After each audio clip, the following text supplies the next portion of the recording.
This is Chapter 1, Section 7, Helplessness is not hopelessness. A panel discussion conducted by patients. Annette, panel leader.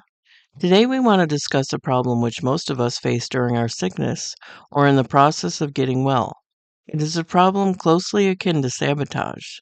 Sabotage has many forms, and one of them bears on a condition when we experience a general letdown, a feeling as though we had no interests, no feelings, no spontaneity. Everything we do during this condition requires a tremendous effort. This makes us unhappy and despondent. Any examples? Regina, you described my trouble, only I think the symptoms were much worse than you described them.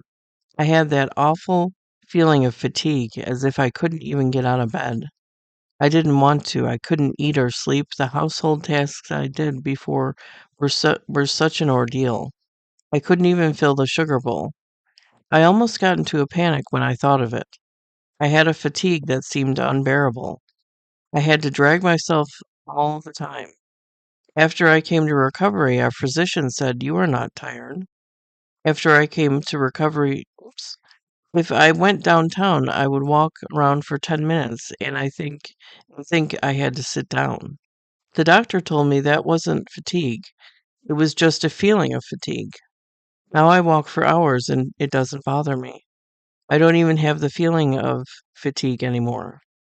Annette, when you had to go through the movements of getting the sugar and filling the bowl, did that look like an impossible task to you? It certainly did, said Regina. If I even looked at the sugar bowl, it made me nervous and tense. Every time I looked at it, I wondered, is that much sugar gone again? Will I have to fill it again? Annette, when you had to go through this tremendous struggle, what conclusion did you draw about your illness? Regina, I felt hopeless and I was sure there was just wasn't any cure. I blamed myself for letting myself go like this, and the more I blamed myself, the worse it got. I know now that I set up a vicious cycle. Annette, after you got into recovery, how did you handle that? Regina, the doctor told me to walk and do things regardless of fatigue, and I learned that I slept even if I didn't know I did, and all of that helped me. But in the beginning, it was hard. For a few days, I accepted the doctor's assurance, but then I sabotaged, and I thought that was good for others, and but not for me. I thought nobody felt like I did. But then I heard other patients describe the same difficulties in their interviews and panels. That gave me great relief, and I read the books and went to meetings, and I got well. Francis, when I was sick, I had two small children, and I didn't want to take care of them. The house was a mess, and the children were neglected. And I would run out of the house and go to my sister's, and I had the feeling I wanted to go back right away, but didn't know how. I tried many times to do something, but I just couldn't. Frequently, I would just lie down and I wouldn't get up. I remember how awfully hard it was for me to wash the dishes. I would stand by the sink and felt I was going to topple over and everything was going blank. When I was with people, I felt a sort of wave of darkness coming over me, and I felt like fainting. Finally, I avoided people and wouldn't see them. That was 3 years ago. But 2 weeks ago, an uncle came from California, and about 30 members of the family met at my sister's house. And I remember the feeling of self consciousness I used to have when with even two people. And here I was with 30 people, and I enjoyed myself and playing cards with them all night and won $18. And I tell you, it was very comfortable. Annette, it seems to have been profitable too. Francis, 3 years ago, they could have given me $1 million and I couldn't have enjoyed it.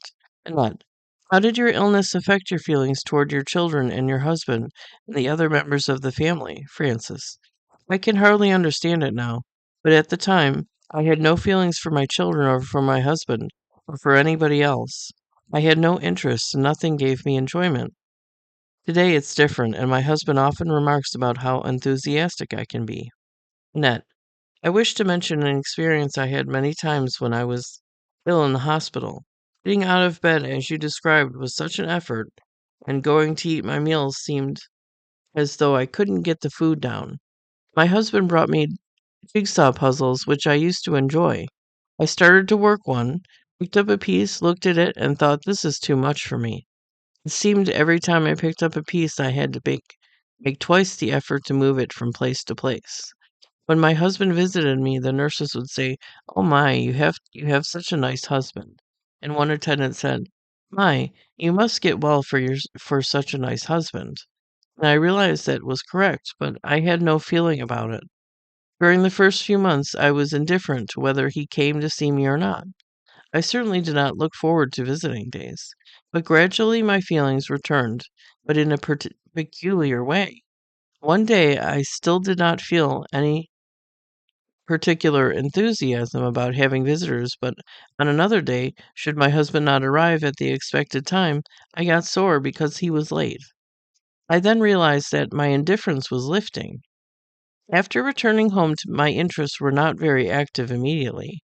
I did the simple tasks, but I knew they had to be done. If I kept the place clean, it was not because I enjoyed it, but because it was my duty. I assure you that today, when I clean my apartment, I get a sense of pleasure seeing it clean. I get spontaneous feelings now. I didn't get them for a long time after leaving the hospital. I did things from duty and necessity, as our physician says. Had it not been for my recovery training, I am afraid I would have gotten into a vicious cycle, watching myself and thinking I am not improving, noticing the sluggish feelings and worrying about them, seeing things neglected and blaming myself for it. The more I would have worried, the worse I expect would the condition have been. The worse the condition, the more worry. In those days, the most distressing thought was that I would never again have the capacity to feel, that I would never again be enthusiastic about things. Today I know this is a prognosis and sabotage. Frank B. A few months ago, everything looked hopeless to me. I had intense fatigue and would spend about 3 days a week in bed and take afternoon naps for about 4 hours. I wasn't working, and the worst thing was, I still had the idea I was railroaded into the state hospital 8 years ago when I first got sick. I was afraid to go to see the doctor because he might say I was nervous and I thought I wasn't, and he would put me in the hospital again. But finally I went to see the doctor, and he said it was nervous fatigue and I should rest. But the more I rested, the more tired I felt. I watched my diet, and that didn't help either. I got worse and worse. I thought that my nerves are fatigued. I'd better quit swimming, which I enjoyed very much. I also stopped going out socially, and everything was an ordeal. But since I joined recovery, I go swimming a few times a week, and I go out socially and am seriously considering going to work. A few weeks ago, if the doctor had told me I would be doing these things again, I would not have believed it. Annette, did you find you got over these difficulties immediately after joining recovery? Frank B. No, I had to be satisfied with small gains. Going out socially was still a big problem. But after I learned to be sociable with the members of recovery, I gradually enjoyed myself with outside groups. In recovery, I learned to throw off the stigma. That wasn't easy because I had been picked up by the police and brought to the hospital by them. Now I feel that's the past and I think of the future. Of course, I am still sabotaging every once in a while, but I am just a rookie yet. Helplessness is not hopelessness. Physicians' comments on the panel discussion. Regina had difficulty eating, walking, and sleeping. Everything she did required effort, even the act of filling the sugar bowl. Annette had similar complaints and summed them up correctly as a lack of spontaneity. When then Francis and Frank added their reminiscence of past ordeals, they merely contributed a new chapter to the old story. The story is that having dragged along for months or years without initiative, zest, or interest, i.e., without spontaneity, and having regained spontaneity through self help techniques practiced in recovery. To be spontaneous means to have no difficulty making up one's mind, to carry out one's plans and decisions, to feel like doing something and getting it done. And all of this means vitality. The patients described a condition in which they lacked vitality. when they were ill and regained vitality after they recovered. Previously, they felt lifeless and spiritless. Now they live with spirited alertness. I grant that a person who does not feel the pulse of life, a person who has no affection, no anticipation, no sense of accomplishment, I grant that such a person is helpless.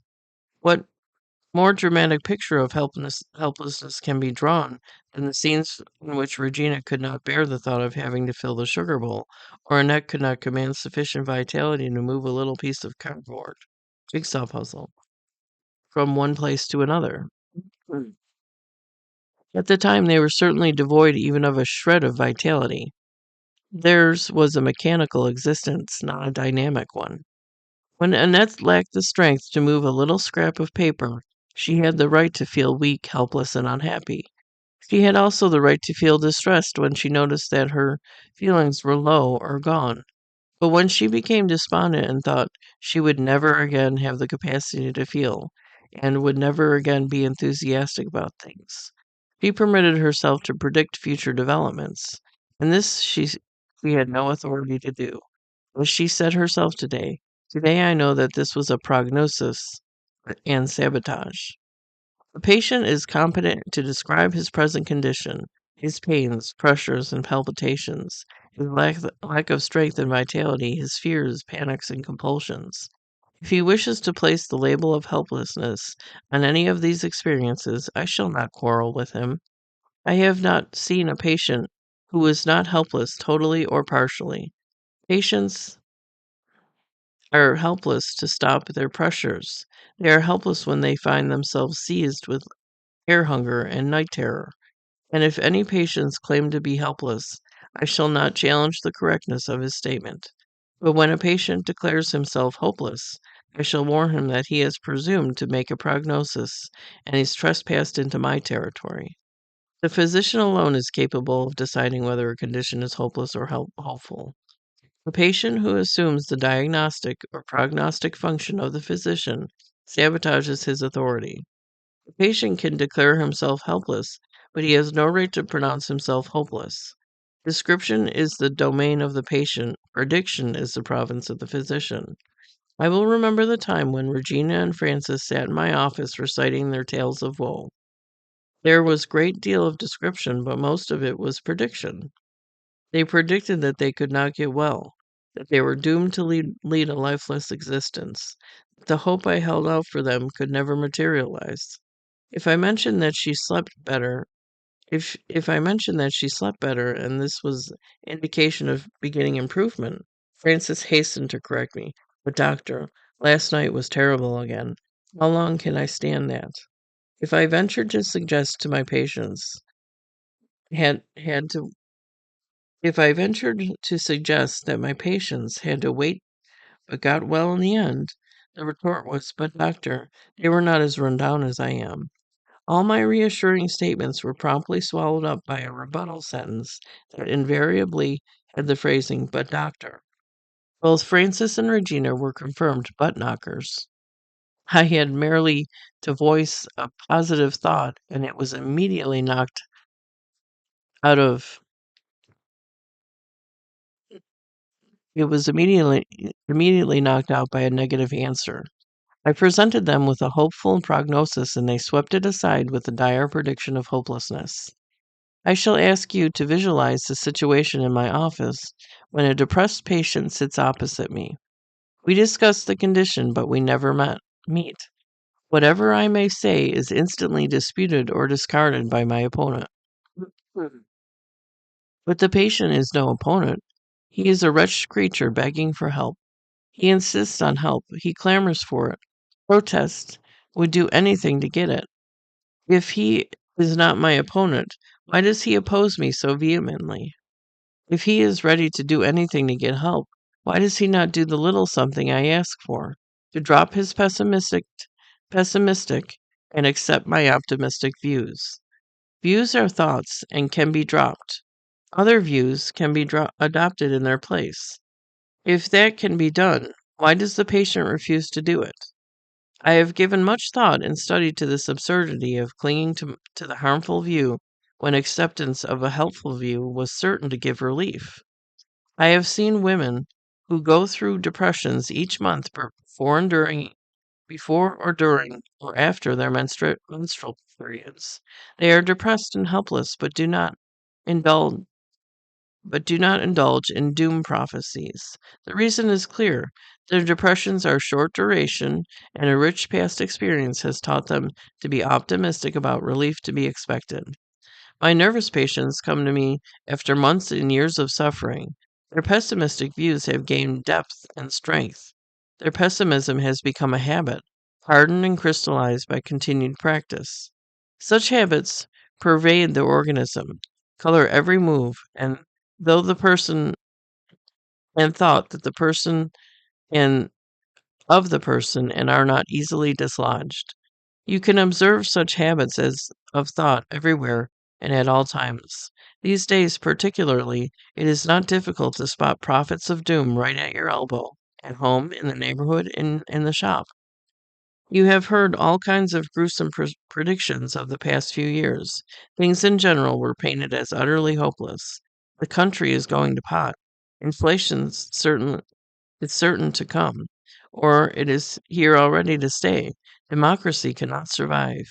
These gloom peddlers knew that our country could not possibly win the war, that industry would never catch up with the demands of the armed forces, that the end of the war would not see an incurable rise of unemployment.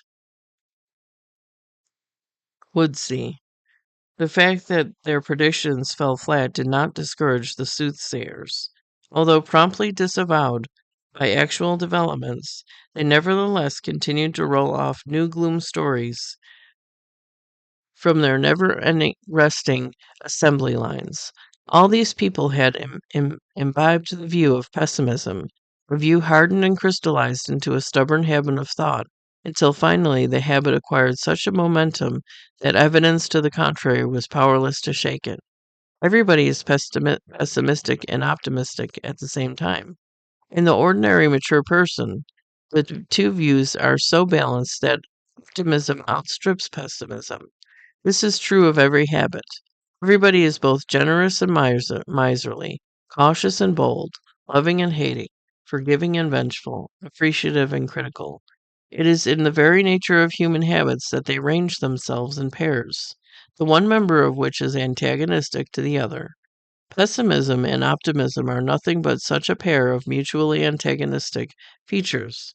Everybody is pessimistic and optimistic at the same time. Once a person has matured, the antagonist habits have attained their balance.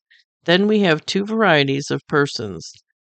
The one mature and realistic, in whom generosity, caution, love, forgiveness, appreciation, and optimism overbalance miserliness, boldness, hate, vengefulness, criticism, and pessimism. The other, the others infantilistically and emotional, in whom the negative features prevail. Before Francis and Regina came to consult me, they lived a life of balance in which the positive trends outweighed their negative antagonisms. After they drifted into their depression, and the negative features took the lead and dominated their habit structures, they became extreme in their reactions and lost their balance. The calamity is that these two traits join to form a pair of habits: pessimism, optimism, miserliness, generosity. The more undesirable trend, pessimism and miserliness, is pushy and aggressive and always ready to assert itself. It is easy to throw off a good habit. All you need is consistent poor example. A lifelong habit of honesty can be destroyed in short order by bad company or cajolery. Your well-established habit of caution can be easily weakened or shattered by the ridicule of the smart set. This is difficult with poor habits. If you are addicted to nail biting, you know how desirable it is to drop it. You know that it is harmful to your standing in your group.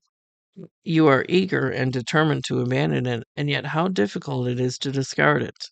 I am not going to tell you the reason for this distressing tenaciousness with which bad habits cling to their useful existence. I merely mean to point out the fact that the more ugly or disturbing is the habit, the stronger it is to hold onto the individual. Pessimism is an ugly and upsetting habit of this kind. It disturbs balance and renders behavior ugly and melancholy to behold and endure. Were it necessary to fortify my argument with another example, it could easily be borrowed from the field of drinking. It is easy to induce a sober person to become an alcoholic, but try to steer a drinker back to sobriety, and you will realize the strength of poor habits and the weakness of good habits. All of my patients have acquired bad habits. The good habits which used to balance them have been swept aside. Previously, when the patient had a pain or a pressure, he bore it with patience. Now he demands instant relief. The habit of endurance has given way to that of self-indulgence. In the same manner, habits of courage faded to fearful anticipation. Trust in one's body functions was replaced with an abysmal distrust of the organs.